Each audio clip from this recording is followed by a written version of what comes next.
Hi again, everybody. I'm Bill Phillips, and this is Bucco Triple Play, where we throw it around the horn, talking Pittsburgh Pirates baseball with my partners Don Sloan and Rich Donnelly. And gentlemen, the Buccos just wrap up their first road series and lost 2 of 3 games to the Texas Rangers. I'm just going to say it. I'm going to open it up like this. Thoughts? Well, I don't think the Pirates will be excited to see the Yellow Rose of Texas anytime in the near future.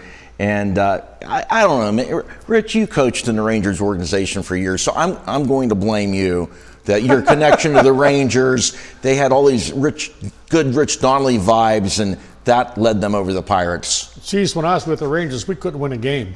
You know, what happened to the Buccos? The series was 1-1, and that third game, the real important game, the getaway day game, they ran into a buzzsaw in the great Jacob deGrom, who's coming back from surgery, and he was fantastic last night, just overmatched the Pirates. And then the Rangers did what the Pirates are doing to teams.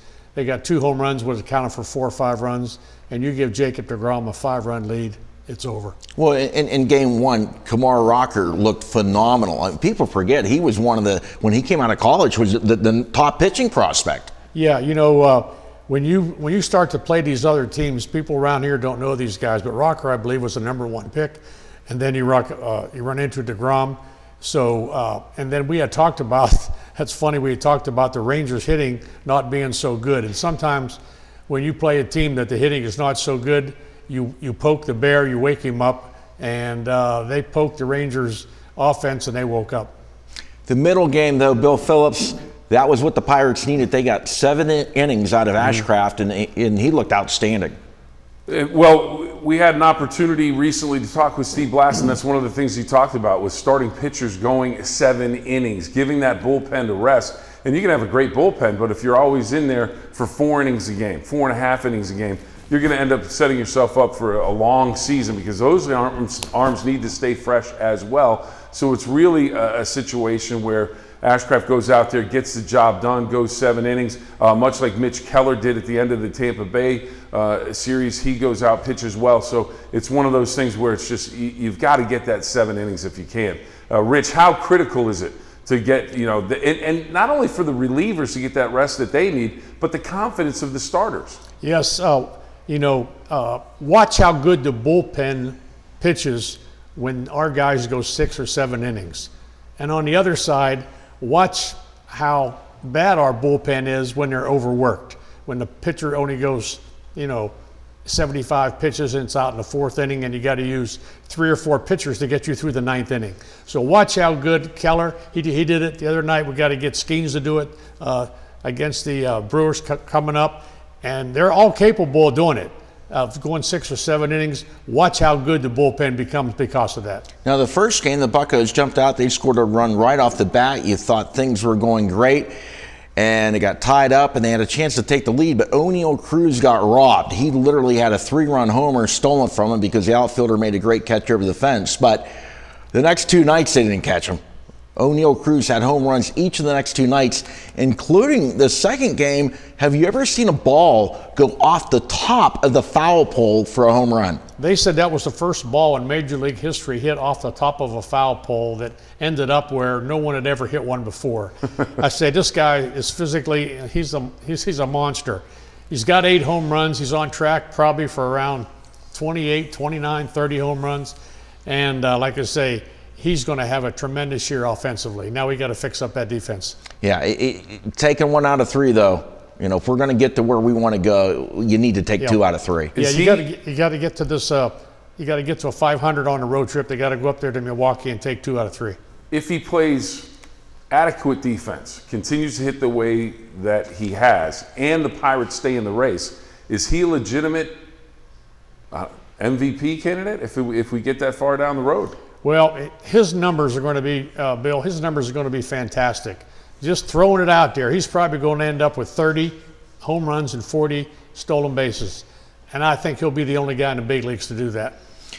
Big play in the third game, the final game of the series that the Pirates ended up losing. The inside the park home run. Normally, on an inside the park home run, somebody screwed up. Rich, you looked at the play. Your thoughts on Ryan O'Hearn in right field in the inside the park home run? O'Hearn dove for the ball. The ball hit a tremendous angle and went by Cruz. It wasn't Cruz's fault. It's just one of those things. The next inside park home run hit there will probably be in 25 years. All right, gentlemen. Pirates getting ready for Milwaukee. Texas is behind them now, and Dan Plesac is going to join us in a little bit as well. But Pirates fans, protect what matters most with Lauda's Communications and Security. From homes to businesses, their managed security systems are monitored 24/7 and built with cutting-edge technology, giving you control, confidence, and even instant lockdown when it matters most. Lauda's Communications and Security is always connected, always protected. Just Right Home Care. We are hiring. Competitive wages, flexible hours, and paid travel expenses. Join our team of reliable and friendly caregivers by applying in person at 2197 National Road in Wheeling, or call 304-233-1414 to set up an interview. Gold is trading around $5,000 an ounce. Now is the time to sell your gold. Due to popular demand, the National Gold and Silver Refinery at the Holiday Inn in Weirton, West Virginia has expanded hours, open Monday through Thursday, 10 a.m. to 5:30 p.m. and Fridays until 4 p.m. Get top dollar in cash from the team you can trust. It's time now for the National Gold and Silver Refinery, Rich's Treasure Chest, and Rich shares some of his own stories this week. A lot of times on these shows, we have our guest. We have our guest tell a story. We're going to do that. Dan Plesac has a great story for us, but Rich, one of yours first. Okay, it's sometimes about 86 or 87, not sure what year it was. We're playing the Cubs one night, and of course we got Barry Bonds playing, and my son Bubba was going to be our bat boy. Well, Bubba was a great shooter in basketball. In fact, in college he led the nation in three-point percentage and just a real good shooter. And Bonzi had heard about him, so Bonzi walks in the clubhouse and and Bubba's sitting there shining shoes, and he goes, "Oh, you're the big shooter." He says, "I'll see how good you are." He says, "I'll beat your butt and horse any day of the week." And Bubba goes, "Really? You will?" He says, "Yeah." He says, "Look, in fact, we'll do it right now." He says, "Right now? Where are we going to go?" He says, "Come on, we're going." So Barry goes out with Bubba and me. We get in Bonzi's car. Bonzi got his uniform bottoms on, and he got a T-shirt on. And it's how close to game time? It's 2 hours from game time, and we get in the car and we drive. I said, "Barry," he said, "Don't worry, we'll be back. I don't need no batting practice." So, which he didn't. And anyway, we go downtown, and we find a city park, and they had one of those hoops up with chain nets. Well, Bubba had his ball, and the boys are going to play a game of horse, and they're shooting around, and all of a sudden, I see two ladies at the fence by the park, and they're looking in, and the one lady goes, "Hey, Margaret, that looks like Barry Bonds." And she goes, "Oh, that wouldn't be Barry Bonds. He's got a game tonight. That's probably someone just looks like him." Well, it was Barry. So they played the game of horse, H-O-R-S-E. So both guys got S. So Bubba goes out the top of the key, and he goes, "I'm going to shoot a three, Barry, from 28 feet, and I'm calling all net, no rim." Bam. Bubba hits it, swish. And Barry goes, "Ah, dang it." He goes out there, he shoots it, he makes it, but it wiggles and hits the rim. He chased Bubba all over that court. He goes, "You little sucker, and on the way back, he said, "Look, we ain't playing for money. I'll buy you a Dairy Queen." We went to Dairy Queen, he got a chocolate sundae. Barry drives back to the park. It really affected Barry that night, not having BP. He had a homer, a double, and a single, drove in 4 runs. And that's my Barry Bonds story. Oh, that's a great one. Bubba and Barry is what we'll call that one. Bubba was about how old then? He was probably 8th grade. 8th grade. 14 years old, yeah. Wow. Well, last show we had Dan Plesac on, and Dan Plesac, an analyst for the MLB Network, and he spent 2 years with the Pirates. A lot of respect for Jim Leland. Pitched 1 year in Pittsburgh and playing for the Humperdinck. That was special, wasn't it? Man, Rich, he is a guy's guy. I don't get very emotional very often, but I think one of the most emotional days I've had, there were so many things during my 18-year career, but I think the final home game of the 96 season, when Jim, it was out that he was going to be leaving and, leaving the Pirates, the emotional feeling in that ballpark last night, like that night. And I remember driving home, and this I'm going to remember because we finished the season in Chicago. And I didn't fly in the charter because I drove. And I remember I asked Skip, all right, if I drive, because I had my dog and I had all my belongings. And I said, we had the day off, and then I'll see you at the ballpark Friday. He goes, do whatever you want to do. Just be safe. The game's over. And at about 10 o'clock, and at about 11 o'clock, I'm driving home. And I'm listening to the Pirates pregame show with Lenny Fratteri. And it was so emotional that they played it over again on the radio as I was driving. And I got to tell you, I was driving because all I can tell you is this. Leaders sometimes don't have to be guys that are loud screamers and yellers. But I will say this. If Jim Leland asked me when I was playing for him to run into a apartment that was on fire to go get something, I maybe in my heart of hearts would be like, damn, this is a dumb idea, but I would have done it. And it's a two-way street, Rich, because he knew the right time to put his arm around you. He knew the right time to kick you in the ass. He was the best manager I played for. The only reservation I had the 2 years in Pittsburgh in 95 and 96, I wish we would have been better, because it would have been fun what you guys went through earlier when you had Van Slyke and Jay Bell and you had Barry Bonds and you had those good teams. He's the best. That's all I can tell you. People ask me, why is he the best? I could give you an hour, right? He's as honest as he can be with you. You could hate him one day and, he could get under your skin, but he always knew when he pushed you that he would come by, may not be that day, maybe the next day, and walking around the outfield during BP with a fungo in his back pocket. And he knew how to walk over and say, like, hey, stay with me, stay with me. And, and if you're struggling, I remember I was going through a bad period in 95, and he walked over to me. He's like, God damn, are you even trying? He said,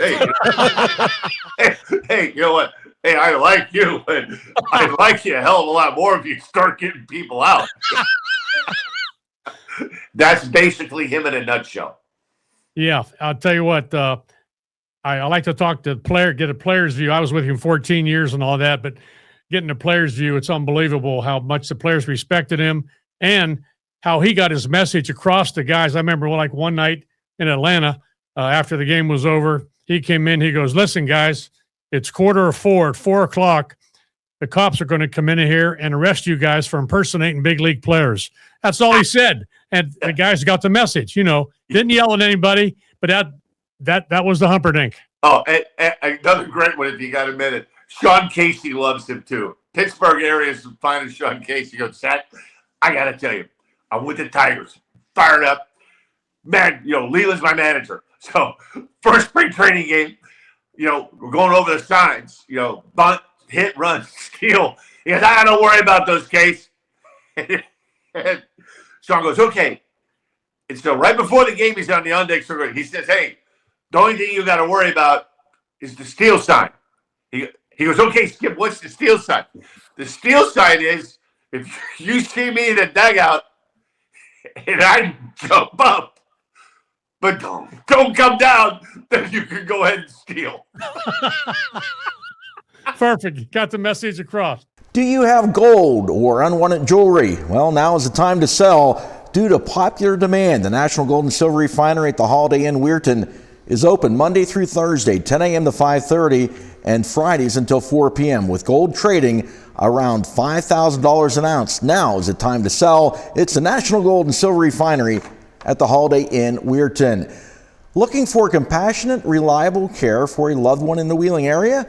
Just Right Home Care is here to help. Their dedicated team provides personalized in-home support, from daily assistance and companionship to specialized care, so your family member can stay safe and comfortable at home.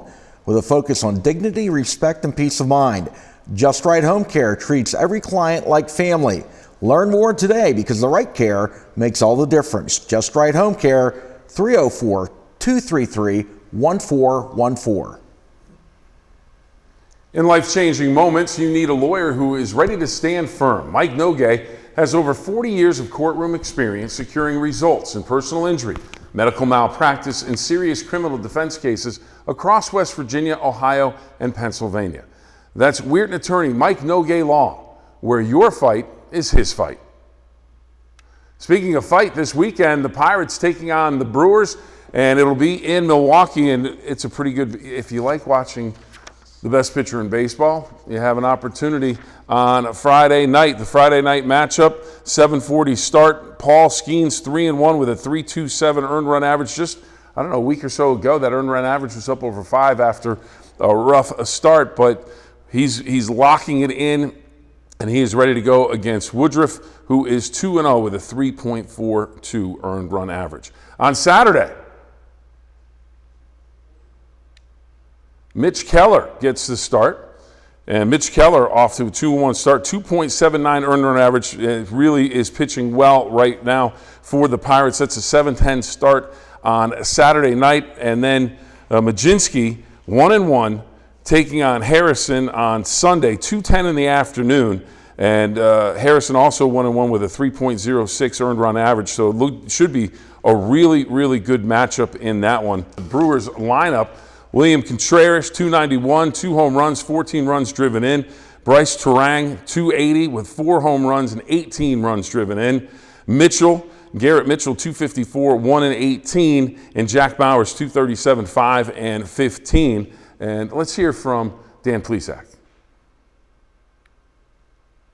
You go to Milwaukee, you've got Skeens and Keller, you're 1-2 right off the bat against the Brewers. Yeah, and the Brewers kind of hit with the injury bug right now. Christian Yelich is going to be out for a while. They looked so good the first week of the season. I think we were like, oh no, maybe we underestimated the Brewers again. But you look up in the standings, you pick up a newspaper or whatever, you look at your phone this morning, I believe every team in the NL Central is over 500. So maybe we all underestimated how good this division would be. And here's my question for you, gentlemen. The Pirates go on the road to Texas, and we'll start with Rich on this one. They go to Texas. It's a team that's not in the division. They don't have the series they wanted to have. They get back into divisional play against a team in the Central, against a team that they know. Is it easier after a rough series to go into a road series on the road against a divisional opponent, Rich? I think they'll be ready to play, and the answer to your question is yes. You're amped up just a little bit. I mean, in Major League Baseball, 162 games, you can't be, you don't need pep talks for 162 games, get fired up. Every game is important. But games in your division are worth 2 games. It's a 2-game swing if you win or lose. And what I like to say, a lot of teams have closers. A lot of teams sometimes have an opener. But the most important thing to have is a stopper.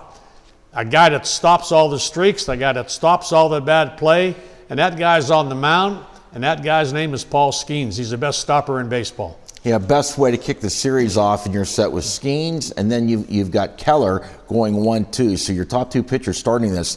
A lot of talk about, seriously, Milwaukee's been a house of horrors for the Pirates. They have struggled there in recent years, but you were a big league coach. You look at it, it's a different team each year to year. Yeah, it's a different vibe. You can't go, last year we lost 4 out of 6, or last year we blah, blah, blah. It's a different team. We have big league hitters now. Osuna is just starting to come around. Lau has had a good start. You got guys 1 to 8 or 9 in your lineup that are very dangerous. We're hitting home runs this year. We've never hit them before. We're in the top 2 or 3 in home runs. That's how we're scoring our runs. We have to do a little better job of hitting with runners in scoring position. But the thing that wins games is that bump on the hill out there. When you have a guy like Skeens and Keller going, and the way Ashcroft and Chandler and the other guys have been pitching, that is fantastic. So these 3 games are so important because they're within the division. It's a 2-game swing either way. You got to go up there. If we can somehow sneak 2 out of 3 out and get out of town, Nice road trip. We'll come back to Pittsburgh. When you talk about taking the 2 out of 3, you've got 3 with the Brewers, you've got 4 with the Cardinals at home, and 3 with the Reds at home. So that's 10 games.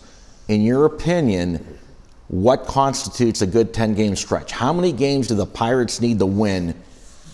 Or is it a case of winning each series, or are you looking, how many wins? I think it's more, when you start getting into how many games can we win or lose, blah, blah, blah. You ask any manager, and of course, my manager, Jim Leland, he said, let's play good, clean baseball. Good, clean baseball will turn into wins if you play good, clean baseball. Don't look ahead. Don't figure out, well, we got to win, blah, blah, blah. No. We always talked about, we laughed.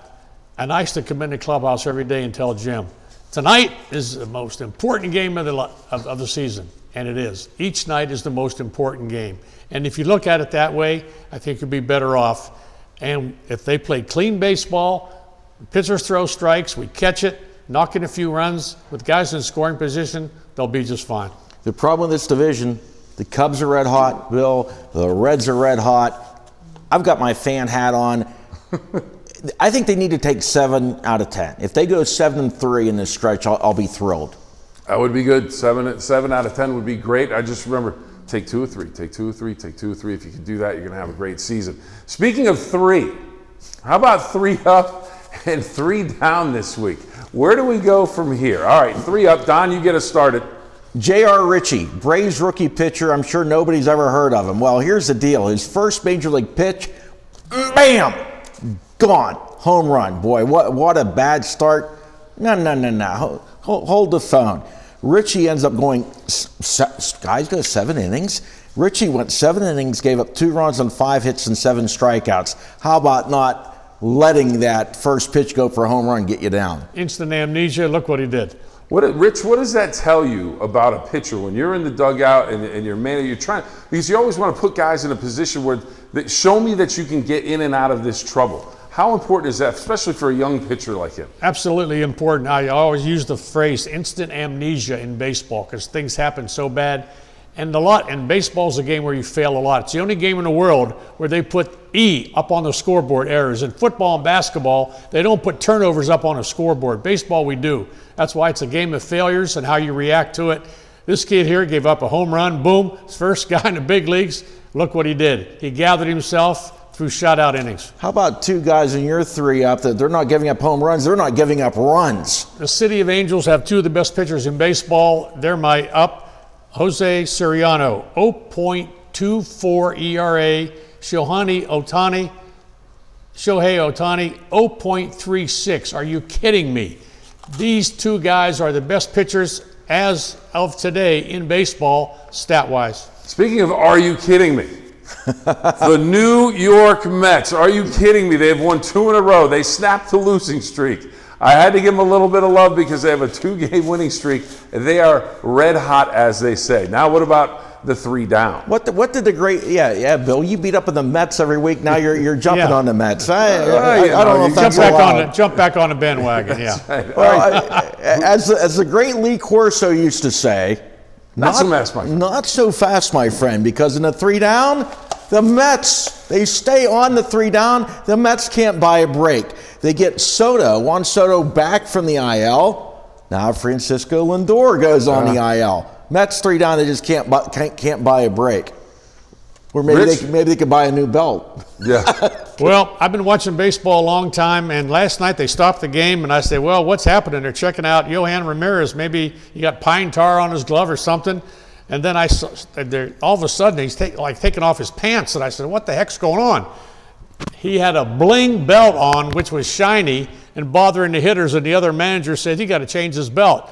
First time, I believe, maybe it happened before, first time in the history of baseball, a guy to change his belt and put on a leather belt where the bling wasn't there. Maybe it was a bling belt from it. Maybe he wore it with his street pants. I don't know. But it was the first time that I've ever seen a guy get undressed on the mound. Unbelievable. And how about this? We found another losing streak, and you need someone to replace the Mets. It's the same division. How about the Philadelphia Phillies? They have now lost 9 straight, another team with a huge payroll, and that is 3 up and 3 down. Where can you find some Major League Baseball to watch this weekend? Well, on NBC, you can check out the Angels and Royals, 7 p.m., April 26th. It's Peacock and NBC. Tigers and Reds as well this weekend on Major League Baseball. And Major League Baseball on Fox, the Tigers and Reds at 7 o'clock on Saturday night. And gentlemen, we are about all out of time on this edition of the Bucco Triple Play. Until next time, everybody, have a great weekend.